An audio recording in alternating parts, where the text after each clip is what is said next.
Aujourd'hui, j'ai fait une erreur en étant une pute. Je ne suis pas particulièrement rigide en ce qui concerne l'âge de mes partenaires, 32 ans.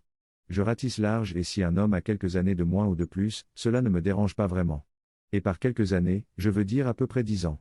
Au cours des 2 derniers mois, j'ai eu quelques rendez-vous avec des hommes différents, et je vais le dire, je sors avec des hommes différents, je n'ai pas honte de le dire. Quoi qu'il en soit, je suis sorti avec un jeune homme de 24 ans et un autre de 45 ans. Celui de 45 ans était une sorte de coup d'un soir que je faisais marcher, mais celui de 24 ans est déjà un peu plus régulier. Ni l'un ni l'autre n'est vraiment hors de ma tranche d'âge pour des rencontres occasionnelles. Le jeune homme de 24 ans est comme un jouet, je ne vais pas mentir. Il ne dit pas grand-chose d'intéressant, mais nous avons déjà couché ensemble une poignée de fois et il aime le sexe en public, ce que j'aime aussi. Le jeune homme de 24 ans m'a invité à une journée porte ouverte pour un appartement tout neuf et très chic dans lequel il a dit qu'il allait travailler, il est agent, et nous avons échangé des textos sur ce que nous allions faire, etc. J'arrive à la journée porte ouverte en portant de la lingerie sexy sous ma veste qui était censée être déchirée et quand j'entre, mon boy toy de 24 ans se tient là avec la personne de 45 ans avec qui j'ai aussi couché. Je me suis dit oh putain, je suppose, laissez-moi juste. Oh, tu te fous de moi sort de la bouche de la personne de 45 ans. Oh mais qu'est-ce qu'il y a, t'es un agent? Le garçon jouet dit, vous vous connaissez tous les deux? Le vieux de 45 ans dit on s'est déjà rencontré on s'est rencontré à la salle de sport jeudi au boy toy. Puis le vieux lui dit, maintenant je sais pourquoi vous n'avez pas pu vous rencontrer.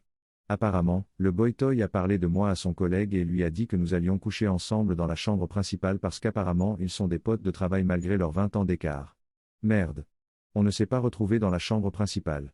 L'ambiance est retombée et j'ai fait une marche de la honte pour sortir de là. Le petit garçon m'a envoyé un texto après et m'a demandé ce qui se passait. J'ai dû lui dire que j'avais couché avec son collègue et que j'avais besoin qu'il le sache. Il m'a dit ok, on est juste occasionnel de toute façon et il est retourné à ses sextos et m'a demandé quelle salle de gym lol. Il n'y avait pas de salle de sport. Trop long. Je n'ai pas lu. Les 2 gars avec qui j'ai couché travaillent ensemble et j'ai eu l'impression d'être une pute pour eux deux. Eddie, le puzzle de ma vie assemblé dans les commentaires m'a fait le Mao alors que c'est littéralement dans le titre.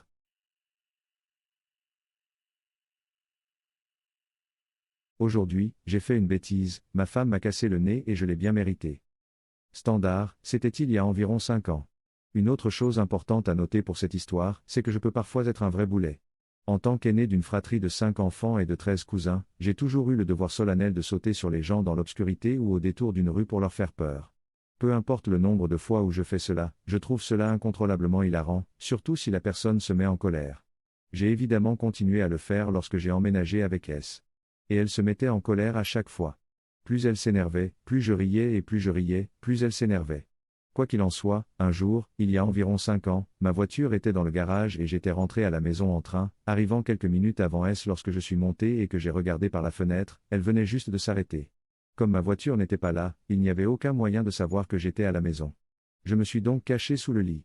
Elle est entrée, a crié pour savoir si j'étais à la maison et je n'ai pas répondu. J'ai attendu sous le lit pendant près de 20 minutes avant qu'elle n'entre enfin dans la chambre. Alors qu'elle passait devant le lit, j'ai tendu le bras et attrapé sa cheville en criant Raa. C'est tout à fait normal, car elle s'est mise en position de combat ou de fuite et a choisi le combat. Avec les réflexes d'un chat et la force d'un bœuf, elle a passé son autre jambe et m'a donné un coup de pied dans le nez. Malgré le sang qui coulait de mon visage, je me pissais dessus de rire et elle était furieuse. Le nez était cassé et j'ai retenu la leçon. Depuis, je ne l'ai pas effrayée une seule fois. Et pour une raison ou une autre, elle ne m'a pas laissé tomber parce que j'étais un gland. Nous sommes heureux en ménage depuis 3 ans maintenant. En fait, au moment où j'écris ces lignes, je suis assis dans le service de maternité et je regarde ma belle femme endormie et la fille que nous avons accueillie hier. Trop long. Je n'ai pas lu. Je me suis caché sous le lit pour faire peur à ma femme et elle m'a donné un coup de pied au visage.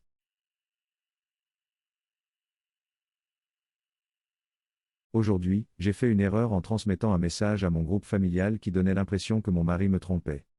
Je fais partie d'une triade. Ma copine et mon mari avaient le même jour de congé alors que je devais aller travailler. Ils s'amusaient et il m'a envoyé un selfie de deux dans notre lit après avoir fait l'amour. C'était plutôt SFW, juste leur visage. Ils me taquinaient.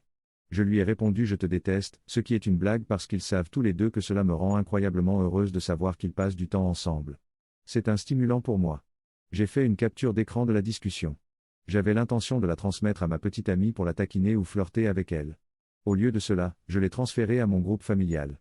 Mon patron m'avait appelé à la seconde même et je n'ai pas vu à qui je l'avais envoyé. Ensuite, j'ai participé à une réunion pendant 1 heure. Le groupe était en plein désarroi. Mon pauvre mari a subi tous les mauvais traitements de ma famille. Il a laissé entendre que j'étais au courant, mais bien sûr, ils ne l'ont pas cru et je n'ai pas répondu. Après la réunion, j'ai fait mon coming out et je leur ai parlé de la triade. Ils sont tout bizarres à ce sujet. TL.dr, j'ai envoyé une photo de mon mari et de ma petite amie à mon groupe familial. Mon mari a été traîné avant que je puisse les corriger.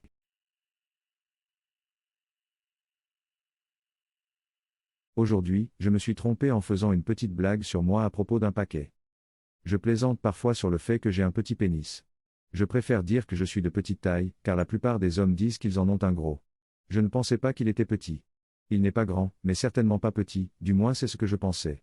En général, c'est pour le plaisir et ça fait rire les gens. Jusqu'à aujourd'hui, je n'avais jamais fait ce genre de blague avec une femme avec qui j'avais couché.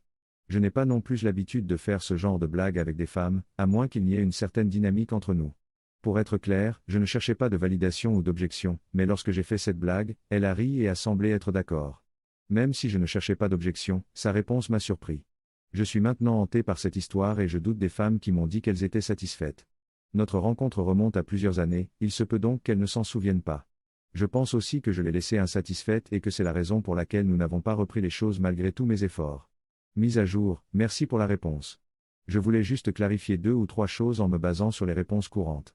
Ce n'est pas le rire qui est en cause, mais ce qu'elle a dit en même temps. J'aurais bien écrit ce qu'elle a dit, mais cela n'aurait pas de sens dans le contexte de la conversation que nous avions à ce moment-là. Je ne cherchais pas à être validé ou à ce qu'elle soit directement en désaccord. C'est juste sa réponse qui m'a surpris et m'a fait réfléchir à ce qu'elle pensait de ma taille. Pour autant que je sache, ma taille n'a jamais eu d'importance et j'ai satisfait la plupart de mes partenaires, c'est du moins ce qu'elles disent.